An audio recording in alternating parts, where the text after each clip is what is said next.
کیا آپ کو معلوم ہے سلف صالحین کی نظر میں عقیدہ توحید کی کتنی زیادہ اہمیت ہے، کتنا اونچا مقام ہے اس عقیدہ توحید کا، کتنا بلند و بالا ہے۔ ایک پودا ہے جس کی سیرابی اور آبیاری کے لیے اللہ تعالیٰ نے نبیوں کا ایک لمبا سلسلہ جاری فرمایا۔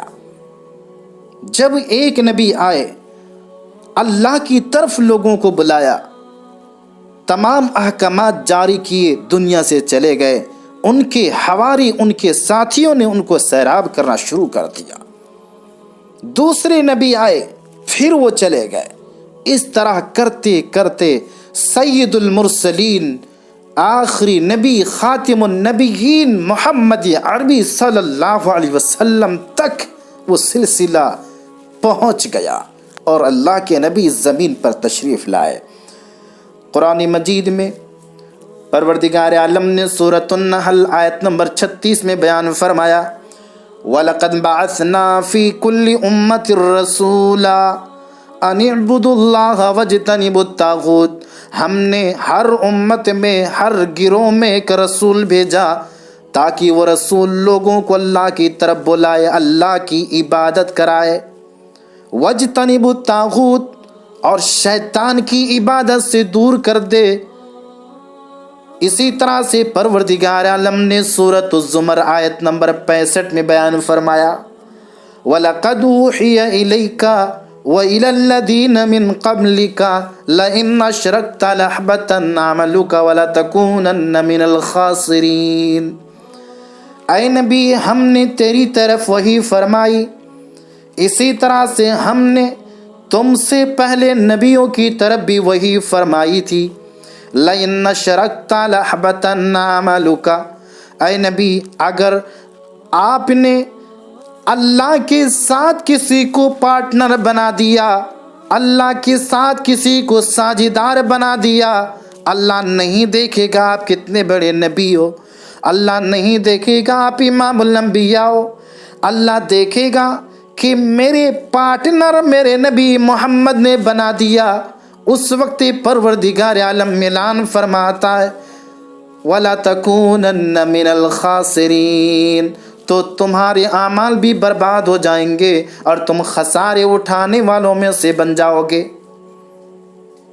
نبی کریم صلی اللہ علیہ وسلم اس زمین پر تشریف فرما تھے۔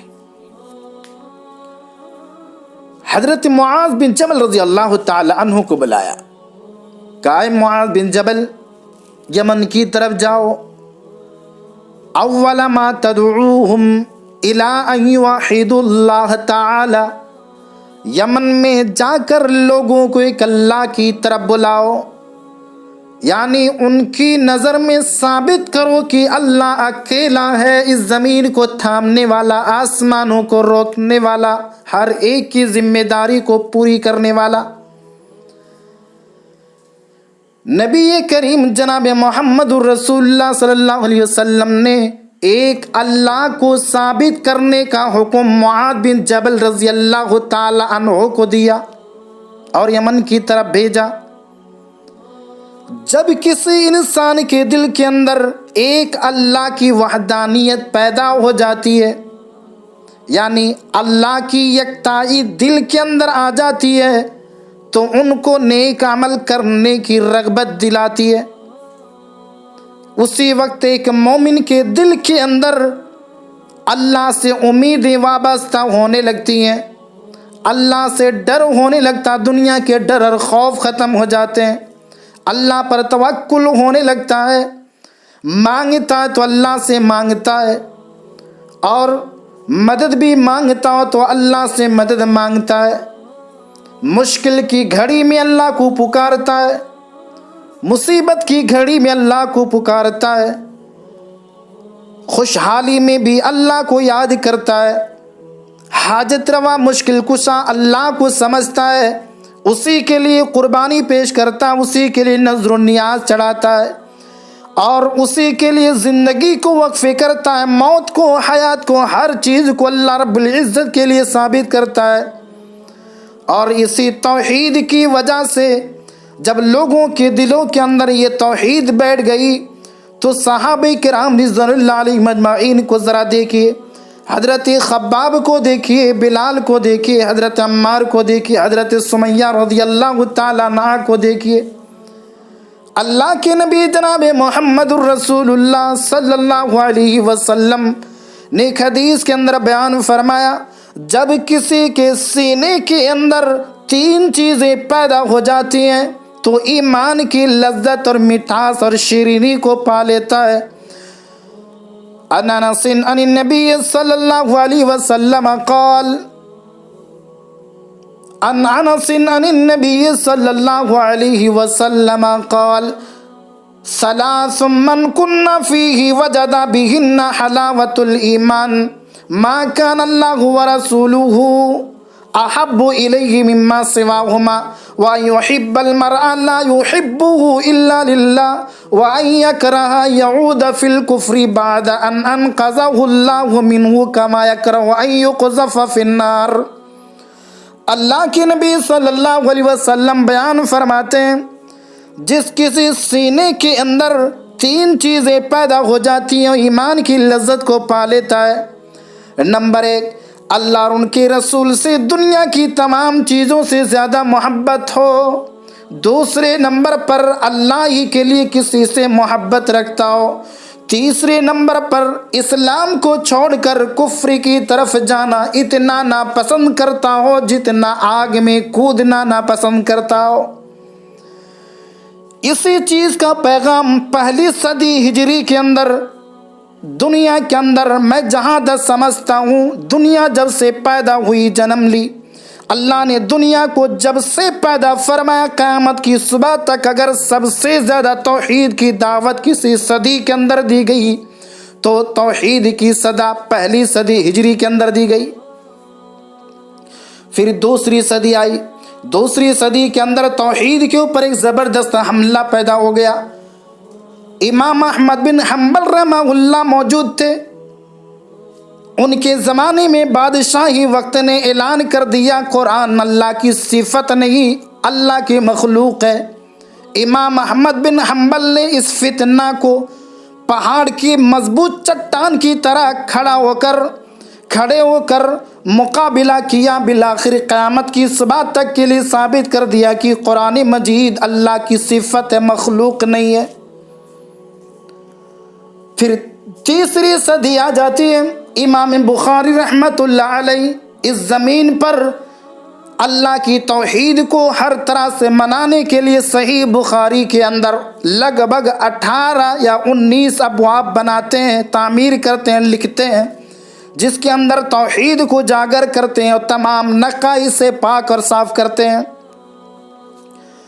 इसी तरह जब चौथी सदी आ जाती है, इमाम अबू बकर इब्न खुज़ैमा मोहम्मद बिन इसहाक़ अस्सुलमी अन्निसाबुरी रहमतुल्लाह अलैह ये किताब तौहीद लिखते हैं। और किताब तौहीद के अंदर छोटी सी किताब होती है जिसके अंदर लगभग 25 अबवाब कायम करते हैं और हर एक तरह से अल्लाह की वहदानियत को साबित करते हैं। उसके बाद 5वीं सदी शुरू होती है, 6ठी सदी, 7वीं सदी, 8वीं सदी, अभी तक बीच में बहुत सारे बड़े बड़े अइम्मा किराम आए। 728 हिजरी के अंदर अल्लामा इब्न तैमिया रहमतुल्लाह अलैह पैदा हुए। अल्लामा इब्न तैमिया जब पैदा हुई, ज़मीन के अंदर तकलीद की वजह से कुरान और हदीस से लोग दूर भाग चुके थे। कुरान और हदीस से नुसूस हासिल नहीं करते थे। इल्म की कमी हो चुकी थी ज़मीन पर। लोग मंतिक, बहस और राय और क़ियास से दीन पर अमल करने लगे थे। यूनानी फ़लसफ़े तसल्लुत जमा चुके थे। इमाम इब्न तैमिया रहमतुल्लाह अलैह ने हर तरह से मुनफरिद एक हैसियत रख करके सारी ज़मीन वालों को अल्लाह के दीन को समझा कि तौहीद क्या है।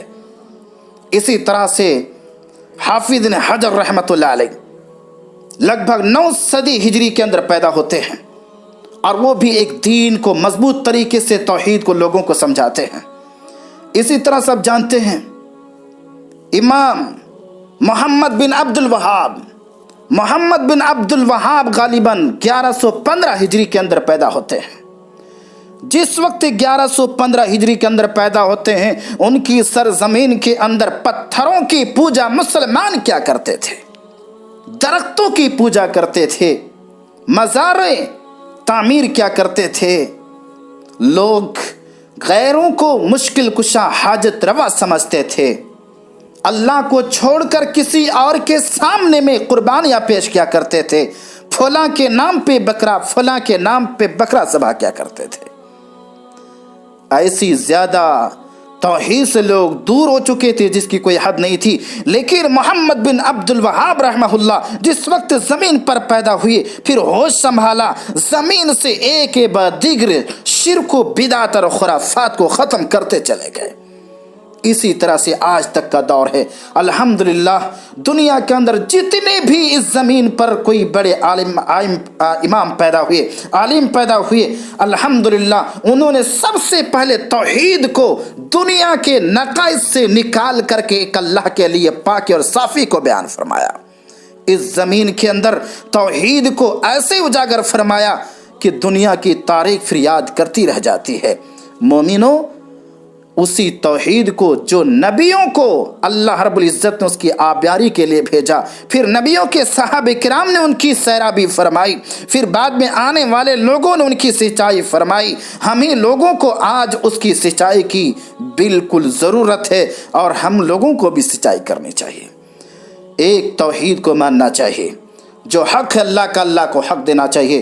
परवरदिगार आलम से दुआ है कि अल्लाह ताला हम तमाम लोगों को तौहीद को कामिल तरीन अंदाज में समझने की तौफ़ीक़ अता फ़रमाए और उस पर अमल करने की तौफ़ीक़ अता फ़रमाए। आमीन।